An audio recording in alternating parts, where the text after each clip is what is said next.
isang linya yung palabas at 3 linya naman. Uy, putik na yan, muntikang ka kuya. Yo, good afternoon. Okay, anong oras na ba?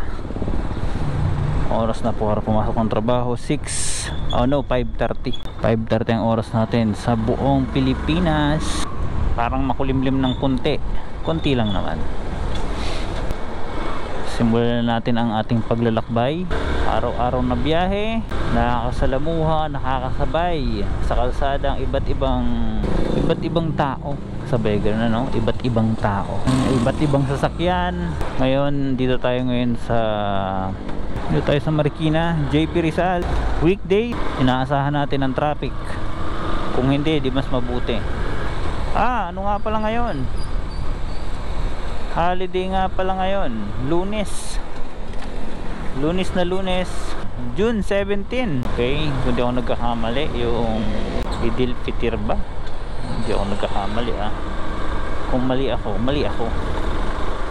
Pero kung di ako nagkakamali, tama ako. Basta holiday, ibig sabihin long weekend pa lang nakaraan. Wala rin palang pasok ngayon yung mga office workers, kaya malamang sa malamang maluwag ang daanan natin ngayon. Pero syempre wag tayo pakakampante na maluwag, dahil kung minsan kahit linggo pa yan o holiday, may araw talaga ng traffic. O kung minsan naman nagkaka-traffic tayo sa mayroong ginagawa. Madalas kasi yung mga ginagawang kalsada, yun, ginagawa nila yung pag holiday o kaya pag Sabado at Linggo. Kaya ganun pa din, traffic pa din, pero may ano lang naman, may portion lang naman, may daanan lang, may part lang na nagiging traffic dahil sa ginagawa nila. Pero syempre para sa atin din naman yon. Dito na tayo sa may Tumana Marikina. Itong pababa na to, itong pakanan na yan, Tumana na yan. Kasi may daanan din yan papunta ng QC. Dahil walang pasok ngayon, marami ngayon magmo-malling, going to mall with their family, di ba? Mag-enjoy kasama ang mga chikiting o mga mahal sa buhay. Yun naman talaga sabi nga, para kanino ka bumabangon? Siyempre para sa mga mahal natin sa buhay, ang kapamilya natin, lalo na kung meron mga anak or magulang. Diyan tayo bumabangon. JP Rizal dito sa Marikina City. Okay, medyo maluwag-luwag na dito. Doon lang sa may crossing yung traffic. Dito maluwag na. Tingnan natin kung tuloy-tuloy Tingnan natin. Shout out sa mga taga Marikina. Magandang hapon sa inyo at sa lahat ng mga nakakasabay natin sa kalsada. Magandang hapon sa inyo. Ride safe sa lahat. Kahit ilang wheels man yung dala nyo.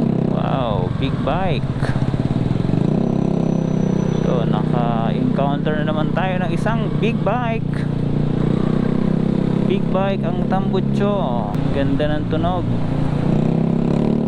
ng tambutso ng big bike. Palabas na tayo ng JP Rizal. Ang tumbok natin ngayon ay bayan ng Marikina, pero hindi tayo didiretso dyan hindi tayo ilalim, kaya ang mangyayari sa atin, kakanan tayo sa tulay, sa Marikina Bridge.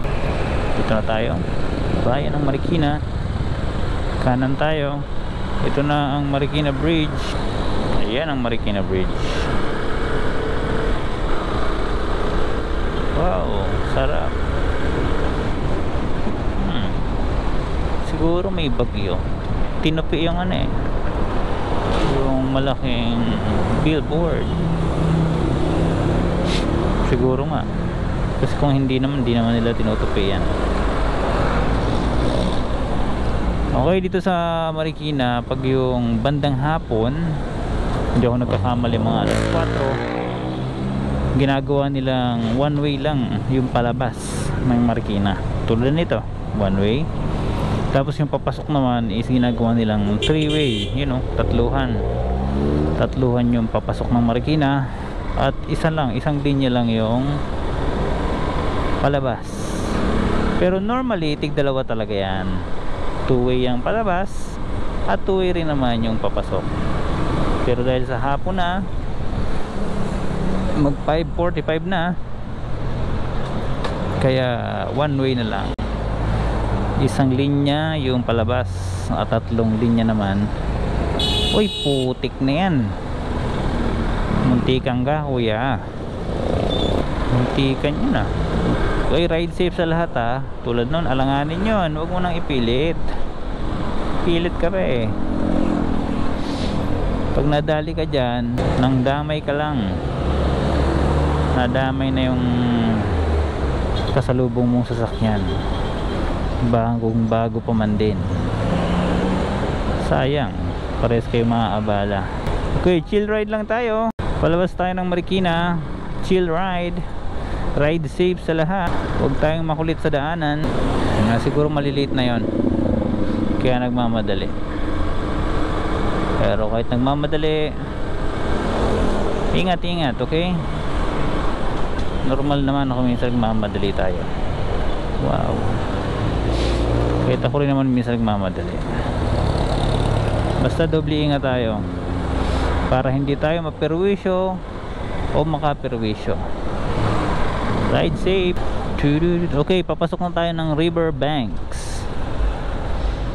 Okay, pag diniretso natin to, Katipunan, pero sa C5 tayo kaya kakaliwa tayo. Pwede naman tayong dumaan ng Katipunan, diretso tayo ng Katipunan, tapos kaliwa sa crossing, so may Project 4, yun, labas na rin yan C5.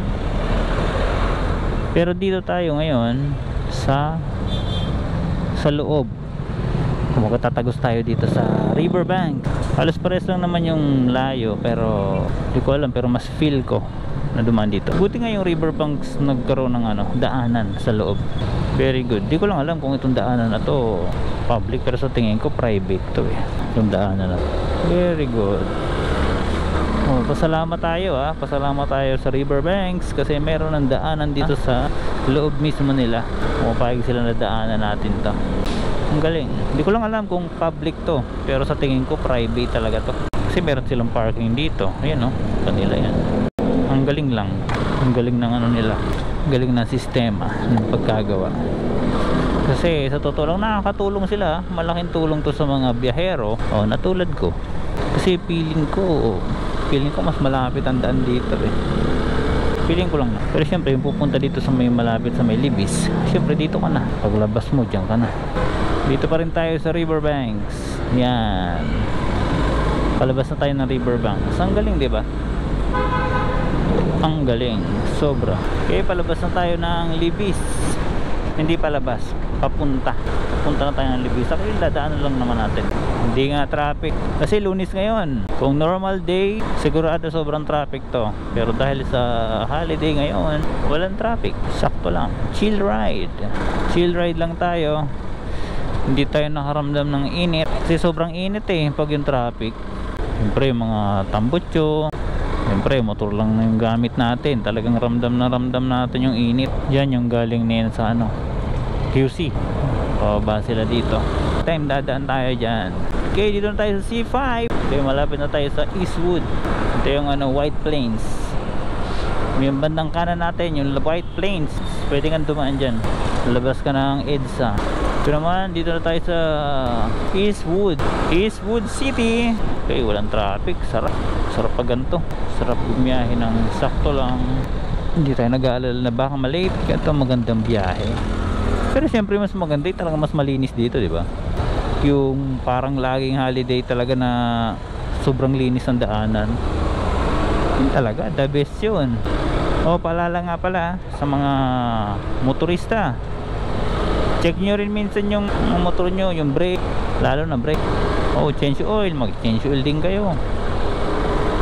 Hindi puro gamit meron akong kakilala puro gamit, hindi tumagal yung motor niya. Hindi ko alam kung ba't natuyuan yun kasi bagong bago, galing kasa, binili niya, nakuha niya galing kasa, hulugan, wala pang 1 taon, wala na, sira na, natuyuan ng langis. Ibig sabihin, gamit lang siya ng gamit, hindi siya nag-change oil. Diba? Bagong bago. Gustong gusto ko pa naman yung motor niya. Sabi ko, ang ganda ka ako ng motor niya. Kaso nga lang, kahit anong ganda ng motor, kung hindi naman naalagaan, wala din. Sayang ng motor. Kaya pahalagahan natin yung mga bagay na meron tayo. Okay, dito na tayo. Julia Vargas. Dito na tayo sa Julia Vargas. U-turn lang naman tayo dito. Wow.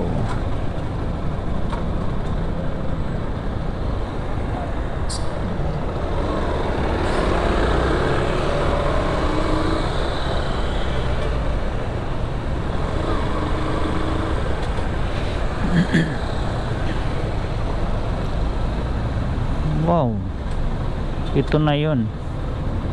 Ito na yung nakaraan kung di ako nagkakamali na ng lilimos. Hindi naman sa ano ng lilimos, pero nakapurma. Hindi siya, mas malupit pa yung porma niya ng nakaraan. What's that? No to ano? Euthanasia.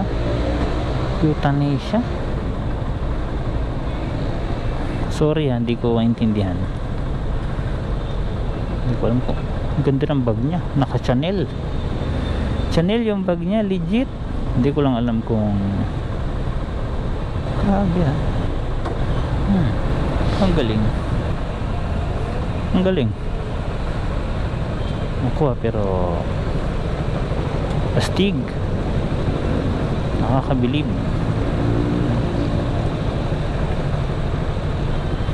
Hindi ko magets. Euthanasia. Mamaya i-search natin yan.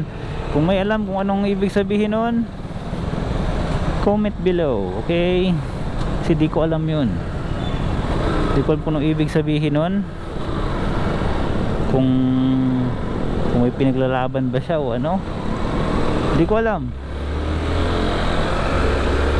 Okay, comment nyo lang kung naiintindihan nyo yun, yung euthanasia na yan. Kung tama ba yung pronunciation ko nun. Kakaiba rin yun alam ko siya yung nakita ko dati. Di ko, pero parang siya. Mas maganda nga yung suot niya dati kaysa ngayon, kung siya yun pero ngayon hindi ko sure kung siya talaga yun. Kung siya yun, mas maganda yung suot niya dati kaysa ngayon. Okay, dito na tayo sa The Grove by Rockwell. Kaya hanggang sa muli samahan nyo ako sa ating short rides. Peace.